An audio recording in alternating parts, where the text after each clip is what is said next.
दोस्तों साथियों, आपको बता दें, ये हमारा दूसरा तीसरा वीडियो है। पश्चिम बंगाल के ज़िले में जो सांप्रदायिक हिंसा फैली या सांप्रदायिक हिंसा कह लें। सांप्रदायिक हिंसा उसको कहते हैं जो हिंदू और मुसलमान दोनों एक दूसरे का खून के प्यासे हों। तो हम इसको सांप्रदायिक हिंसा नहीं कहेंगे। ये सोची समझी चाल उपद्रवियों, आतंकवादियों या वहाँ के स्थानीय या देश के कुछ अराजक तत्व लोग इकट्ठा होकर के और एकजुट होकर के प्री प्लानिंग के तहत वहाँ के हिंदुओं के घरों को उजाड़ा, मारा, पीटा, कत्लेआम किया। ये बिल्कुल सत्य घटना है। हम आपको बता दें कि इस मामले में हम पूरी तौर से अभी नहीं बता पाएंगे कि वहाँ पर कितने लोगों के साथ कितना अत्याचार हुआ है। हम फिलहाल कम से कम 500 से अधिक परिवार जो है घर और इलाका छोड़ करके भाग गए हैं और सब हिंदू हैं। वहाँ जो कैंप बनाए गए राहत शिविर, उनमें उन लोगों को ठहराया गया है जहाँ पर कि सामाजिक कार्यकर्ता, सरकारी संगठन मिल करके उनको भोजन व्यवस्था कर रहे हैं। और ये जब खबर पूरी दुनिया में फैली तो पश्चिम बंगाल के राजभवन में ये बात भी पहुंची। राज्यपाल का दिल रो उठा और उन्होंने वहाँ को संज्ञान लेने के लिए वहाँ के अधिकारियों के द्वारा जो मालूम हुआ कि राज्यपाल उपद्रवी इलाके का दौरा करेंगे और पीड़ित लोगों से जानकारी लेंगे उनके साथ क्या क्या हुआ है। इस पर ममता बनर्जी ने राज्यपाल को जो है अनुरोध किया कि वहाँ न जाएं, शांति बहाली का कार्य चल रहा है और धीरे धीरे स्थिति सामान्य हो रही है, ऐसे में जाना उचित नहीं है। इसी तरह के शब्दों से आसपास के जो सामाजिक कार्यकर्ता थे या हिंदू संगठन थे, उनसे भी उन्होंने अपील की और अपील इसलिए की कि बहन दीदी की जो है कारगुजारी को जो है भनक न लगने पाए कि नहीं ममता दीदी का जो है खेल जो है आम लोगों की समझ में आ जाए। और मेरी समझ की ये बाहर है कि केंद्र सरकार और क्या चाहती है कि केंद्र सरकार ये चाहती है वहाँ बलबे हों। अगर नहीं चाहती है तो इतने बड़े कांड हो गए, संदेश खाली जैसी घटनाएं हुई हैं और इतनी बड़ी घटनाएं हुई हैं कि क्या सरकार को बर्खास्त करने की क्षमता नहीं है या मोदी डर रहे हैं? और तो बड़े बड़े फैसले लेते हैं, लेकिन मुझे लगता है कि ये अभी इनका जो है गणित चल रहा होगा। नहीं, अभी और जो है 2, 4, 10, 20 लाख हिंदू मारा जाए तब हम इस पर एक्शन लेंगे, तो हिंदू के पक्ष में सब आदमी खड़ा हो जाए और हमारी जो है ये राजनीति की रोटियां जो है चलती रहें। भाई और क्या कहें इसके पीछे, और हम क्या कहें कि नहीं, क्या कारण है इतना सबको 7 सालों से जो है मामला इतना बिगड़ा हुआ है पश्चिम बंगाल का, लेकिन भारत सरकार की आंखों में जूं तक नहीं रेग रही, उनके दिमाग में सोच नहीं रही कि वहाँ क्या होना चाहिए। एक दूसरे कहते हैं वहाँ राष्ट्रपति शासन लागू होना चाहिए, कहते हैं न कारखाने में तूती की आवाज़ कहाँ, या सूरज को दीपक वाला जला करके रोशनी दिखाना, वही तो है। इतना सब कुछ हो रहा है, लेकिन ममता दीदी का जो है वो खुल्लम खुल्ला कहती है हम वक्फ बोर्ड को नहीं मानेंगे, यहाँ नहीं लागू करेंगे। भाई कैसे तुम लागू करोगी? ये तो बड़े सोची समझी चाल है तुम्हारी।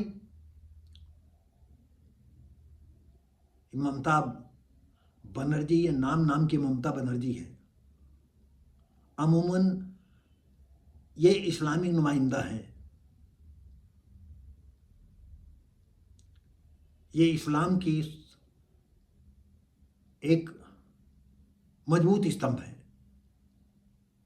इसके ज़्यादा हम कुछ नहीं कहेंगे, लेकिन राज्यपाल ने उनकी बातों को अनसुना करते हुए दौड़ा भी करते हैं और लोगों की सुनते भी हैं और पूरा आश्वासन देते हैं कि हम आपको न्याय दिलाएंगे।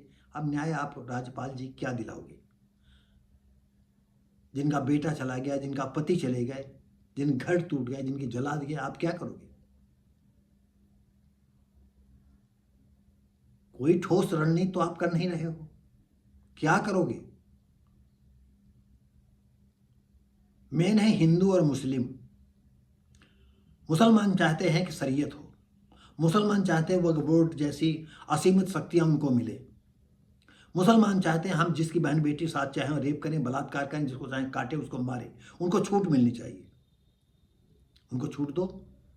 अरे हम तो मुसलमान कहते हैं कि तुम एक बार उठो और इस देश में जितना तुम खून खराबा कर सकते हो तुम अपना शरीयत चलाना चाहो चलाओ। ये जो है दो पलड़ों के बीच में, दो पिलों के बीच में ये पिसना अच्छा नहीं लगता है, आर पार का मामला होना चाहिए। चलाओ भाई, तुम्हारा ही अल्लाह चलाएं पूरी दुनिया को। अरे अल्लाह काहे चलाएंगे जब अल्लाह ही नहीं। दोस्तों साथियों, हमने कई बताया ना अल्लाह है, ना गॉड है, ना भगवान है, ना ईश्वर है, कहीं कुछ नहीं, कोई नहीं है। तुम्हारे मोहल्ले में कोई हरामी व्यक्ति है और जो लड़ाई झगड़ा करता है, 2-4 बार जेल हो आया है और उसको हर आदमी डरता है, अरे दादा दो इससे बोलो ना, नहीं ये 3 बार जेल हो या फिर जेल चला जाएगा।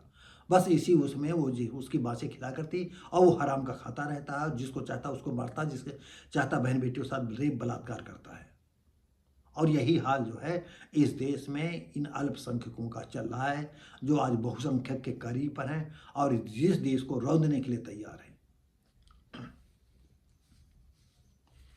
तो दोस्तों साथियों, पश्चिम बंगाल के राज्यपाल सीवी आनंद बोस पिछले सप्ताह मुस्लिम बहुल जिले में हुई सांप्रदायिक हिंसा के बाद जमीनी स्थिति का आकलन करने के लिए शुक्रवार 18/4/25 को मुर्शिदाबाद हिंसा से पीड़ित लोगों से मिलने जाएंगे, यानी मिलाएं, वो गए भी।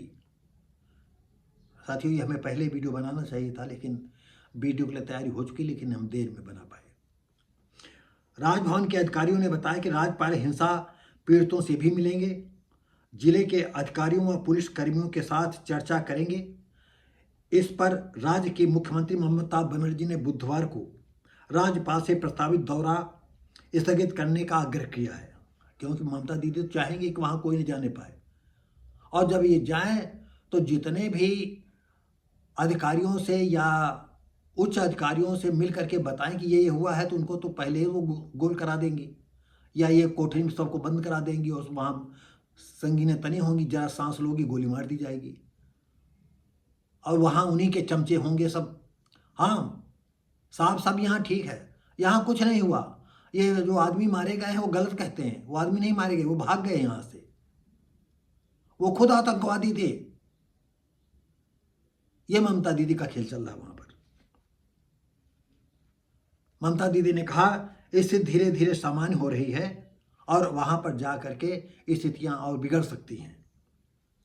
विश्वास बहाली के उपाय किए जा रहे हैं। इसके साथ ही और स्थानीय लोगों से भी उन्होंने अनुरोध किया कि वहाँ पर न जाएं। अरे हिंदू क्या जाएगा, हिंदू की तो वैसे भी टट्टी ढीली होती है, वो तो दौड़ेगा, मंदिर जाएगा, घंटा हलाएगा, थरिया बजाएगा, हे भगवान हे भगवान, सोमनाथ मंदिर लुट गया, औरंगजेब ने कितना क्या किया। हाँ, अब भी मंदिर पर मंदिर, मंदिर पर मंदिर बनते जाएंगे। अब भी अंधविश्वास का अंधविश्वास, अंधविश्वास पर अंधविश्वास, अंधविश्वास पर अंधविश्वास बढ़ता जाएगा।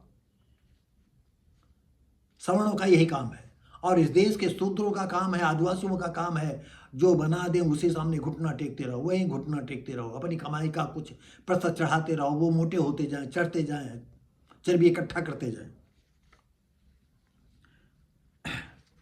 दोस्तों साथियों, ममता दीदी चाहती हैं कि अगर कोई यहाँ पर सरकारी मिशनरियाँ आएंगी या गोपनीय संगठन के लोग आएंगे या हिंदू संगठन के लोग आएंगे तो यहाँ की वास्तविकता जानेंगे, लोगों के बीच में बताएंगे जा करके।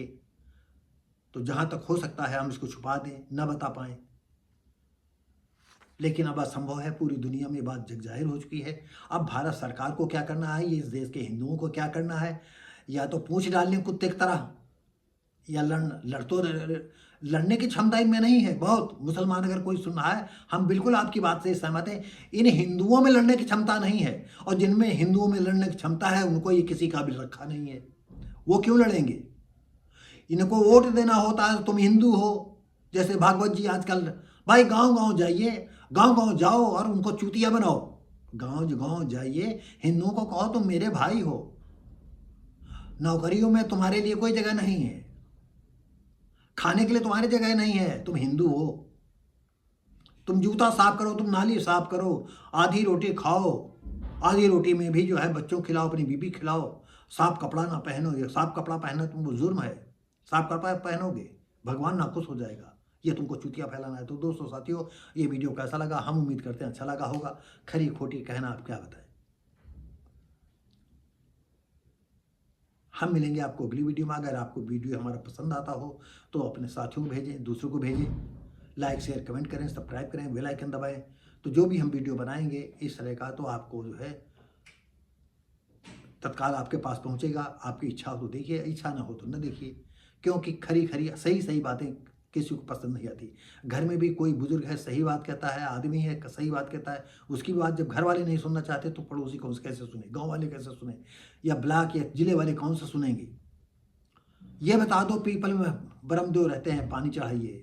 तुलसी में जो है तुलसी मैया तुम्हारी सेवा करेंगे, उसमें पानी चढ़ाओ। उसमें केले में सब वो बास करते हैं, केले में पानी चढ़ाओ, बरगद में पानी चढ़ाओ। सब चूतिया वाले बताओ, सब सब तुम्हारी बात सुनेंगे। लोगों को चूतिया बनाने वाला काम करोगे सब तुम्हारी बात सुनेंगे।